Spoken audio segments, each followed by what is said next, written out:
Welcome to Ancient Military Tactics, a channel dedicated to providing visual representation of how ancient militaries operated and waged war, going into detail about the real tactics they used to win battles, and showing you, the viewer, how this would have looked in ancient times.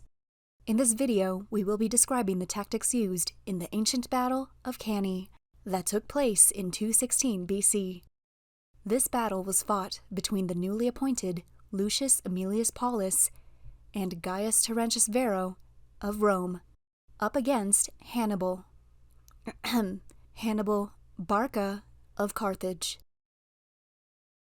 We are a brand new channel, and we really enjoy making these educational videos. To show your support, don't forget to like this video and subscribe to the channel so you can continue to learn about these historical military tactics. Like most major upsets in history, this battle was won using aggressive psychological warfare and innovative cunning over sheer brute force and traditional, and therefore predictable, tactics. A devastating defeat that crushed the Romans' morale and left its people broken and fragile, and, had they not learned from this encounter, it would have pushed Rome to its early demise. Before this battle, Rome and Carthage were at peace. And by peace, we mean Rome wouldn't attack Carthaginian territories if they continued to pay them tribute. Before he came into power in 221 BC, Hannibal had promised his father that he would never be a friend to Rome. So, he reignited the hostility between the Romans and Carthaginians, and he started the Second Punic War. Having recruited soldiers from Libya, Numidia, Spain, Gaul, and other Celtic regions, Hannibal amassed a formidable army who were ready and determined to face their Roman oppressors. City after city and village after village, Hannibal was making a slow and unnerving approach towards Rome, who didn't even know of his whereabouts. They didn't think he'd be crazy enough to bring his army through the unforgiving and treacherous Alps. And yet, Hannibal and his men somehow managed to survive. And he took control of northern Italy, where he succeeded in defeating the Roman army twice, despite the huge reduction in his own army. He had entered the Alps with 50,000 infantry, 9,000 cavalry, and about 37 war elephants, but he unfortunately left the merciless mountain range with only 26,000 men and just a handful of elephants left. In an ever-growing panic due to their nearing invader, the citizens of Rome were losing faith in their consul at the time, Quintus Fabius Maximus, so nicknamed the Delayer, because he had feared a direct confrontation with the unconventional and yet extremely clever Hannibal of Carthage. As one historian, Will Durant, put it, the Romans could not readily forgive Hannibal for winning battles with his brains rather than with the lives of his men. The tricks he played upon them, the skill of his espionage, the subtlety of his strategy, and the surprises of his tactics were beyond their appreciation. However, the Romans demanded action, and so Paulus and Varro replaced Fabius, who was forced to resign. Varro especially was eager to engage Hannibal and his men in battle, as he was confident in the strength of having 8 legions under their command. Knowing of Varro's overconfidence and eagerness for battle, Hannibal and his men first overtook Cannae, and he let his men rest and resupply as they awaited their Roman enemy to assemble their forces and meet the Carthaginians at this now former Roman city. Then, as the Romans marched towards Cannae, Hannibal had sent troops to ambush the soldiers, probably in an attempt to provoke them. But Varro successfully beat the Carthaginians back, thus confirming his confidence in the Roman tactics and even boosted the morale of his army.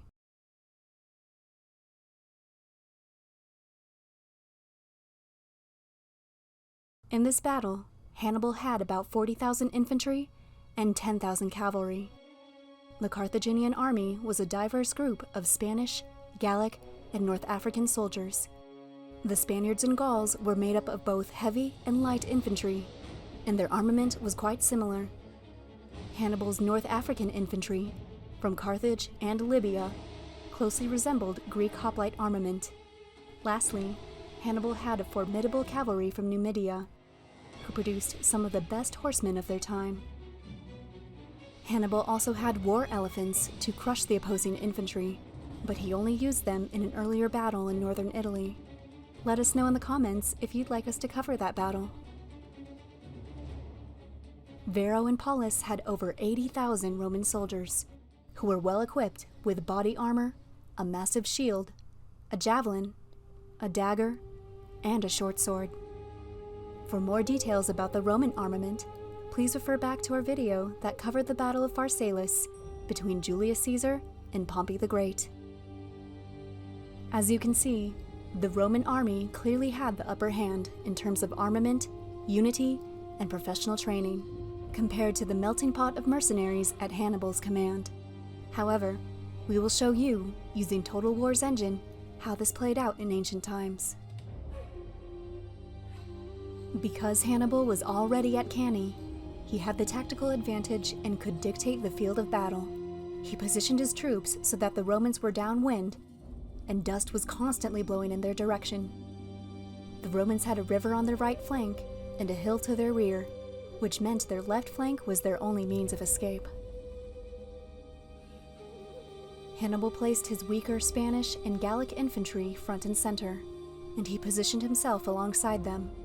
The Libyan infantry were on the flanks behind them.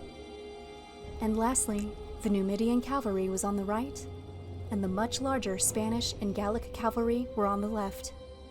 The Romans were in their standard battle setup, with skirmishing troops and light infantry in the front, and heavy legionary infantry behind them. And then, formations of cavalry protected the flanks, facing their Carthaginian counterparts. However, in this battle, because of the formation Hannibal had arranged, Varro had commanded his troops to stand much closer together so they could smash through the Carthaginian lines and more easily divide and conquer the enemy, a move which Hannibal had counted on. The battle began, and the Roman infantry marched towards the weak Carthaginian line, and at the same time, the cavalries engaged their counterparts. As the Romans engaged the Spaniards and Gauls in battle, the latter steadily retreated, slowly allowing the Romans to advance. With the dust blowing in their faces and being in a tightly packed formation, the Roman soldiers paid no heed to the Libyan threat on their flanks.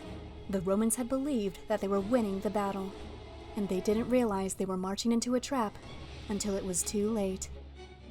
At the same time, the Carthaginian cavalry on the left completely defeated their Roman counterparts, and they went around and behind the Roman infantry and helped the Numidians finish off the cavalry on the right. The Roman forces continued their advance, and by the time the weak Carthaginian line had fully retreated, the Roman infantry found themselves completely surrounded by light infantry on the flanks, heavy infantry on the front, and then the cavalry closed the gap on the rear. Led like lambs to the slaughter, the Romans were overcome by mass panic and confusion with no means of escape, as the Carthaginians descended upon them and almost completely annihilated their army. Ancient sources differ, but the Romans lost anywhere between 50,000 and 70,000 men, including one of the consuls, Lucius Aemilius Paulus. Hannibal, however, had only lost 6,000 men, the majority of which were the Spaniards and the Gauls on the front line. This devastating loss at Cannae sent Rome into a full-blown panic, with the Carthaginians right at their door. However, fortunately for Rome, Hannibal decided not to attack the city because his men were tired from battle, and he lacked the necessary manpower and siege engines to take the city. Furthermore, he had no support from the Senate at Carthage, who denied his requests for more men and supplies. Later on, Hannibal did continue his campaign against the Romans, but we'll save those battles for another day. Thank you for watching Ancient Military Tactics, your go-to resource for the strategies and tactics used by ancient militaries throughout history to conquer their foes. If you liked this video and would like to see more, please subscribe and leave in the comments which ancient military tactic you'd like to see next. Until next time, thank you and have a wonderful day.